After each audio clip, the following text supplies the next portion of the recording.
Maaga na pala ako nakakatulog ngayon. Yun nga lang kapag gantong oras nagugutom ako mga guys. Ewan ko ba, kapag ganitong oras talaga, masarap din talagang kumain. At saka ganitong oras sumusumpong yung tiyan ko. Kaya lumabas na nga muna pala ako ng kwarto para makanap kung anong pwedeng kainin. Nakagawian ko na din pala na gantong oras kumakain. Kaya kahit ubos na yung ulam, naghahanap na lang din ako dito. Nakita ko nga si ate, nandito siya sa baba. Tinatanong ko nga siya dyan kung anong lulutuin niya. Kasi nagugutom din ako. Gagawa nga daw siya ng siomay. Sabi ko naman sa kanya, damihin na niya kasi makikikain pa ako.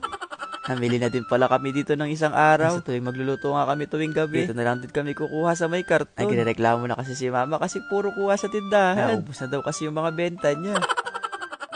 Kakaiba nga yung lulutuin namin ngayon ni ate. Kasi gagawa kami ng siomay. Kaya hindi ka pa nga marunong gumawa ng siomay at gusto mo tong gantong flavor, mabilis lang din siyang sundan. Basta wag ka lang din talagang pipikit. At makinig ka sa mga sinasabi ko dito sa voice over. Kasi magpapa-exam ako mamaya. Chot! Bigla naging online class pala tong vlog ko mga guys.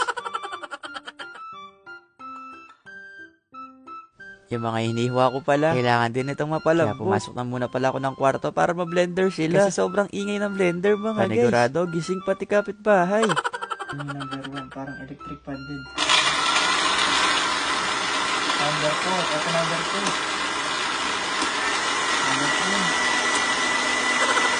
Medyo matigas din kasi yung mga carrots mga guys. Kaya kailangan din talaga siya ma-blender. Kasi itong mga sangkap nga na to, kailangan din talaga niya maging mapino. At ito yung imimekos-mekos natin mamaya sa siomay. Medyo malambot na nga yung mga sangkap. Lumabas na din ako ng kwarto para makapagsimula na kami ni ate makagawa ng siomay. Ganito pala dapat siya kamekos-mekos bago mo din siya simulan. Kasi kailangan pino yung sa loob ng siomay mga guys. Hindi ko kinuha tong tuna sa tindahan. Nakita niyo naman siguro sa karton ko siya kinuha.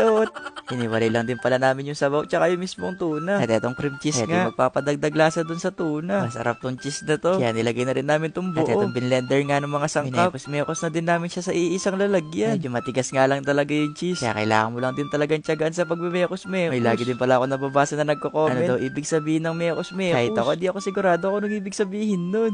Nakita ko lang yan doon sa nagluluto sa India. Na parang ibig sabihin nga halo-halo.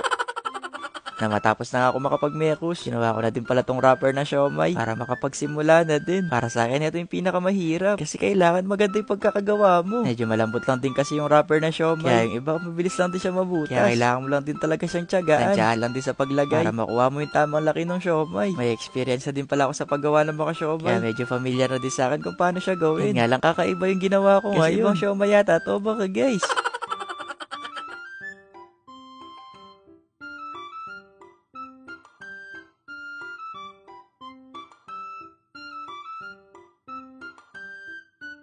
Pagkatapos nga namin makagawa ng ilang piraso siomay, nagpainit na din kami ng mantika. Makapagsimula na din makapagprito. Binilisa na din namin sa pagluluto. Baka matapos na kami mag-uumaga na. Hinahantok na pa naman ako. At saka kamadali nga mga guys, nasunog yung ibang siomay. Pero ayos na yan. Ang importante may naluto. Sobrang bango nga ngayon ng mga siomay. Nangingibabaw yung cream cheese. Kaya sa mga oras nga na yan, excited na din ako matikpan yung mga niluto namin. Mainit-init pa nga tong mga siomay. Kaya samahan nyo muna kami magmukbang mga guys.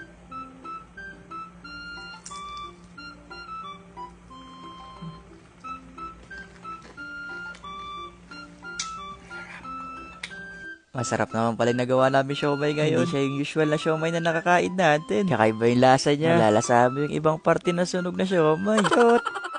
Pinasabay ko na nga magmukbang si ate dito. Kasi siya din naman talaga nagluto. At ako nakikikain lang. At baka ako pa yung makaubos dito.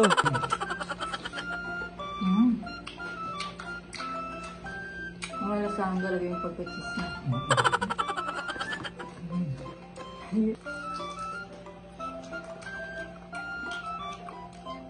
Ang tao ko naman pala dito. Para hindi naman yata halata na hindi ako nagugutom. Sige na mga guys, hanggang dito na lang.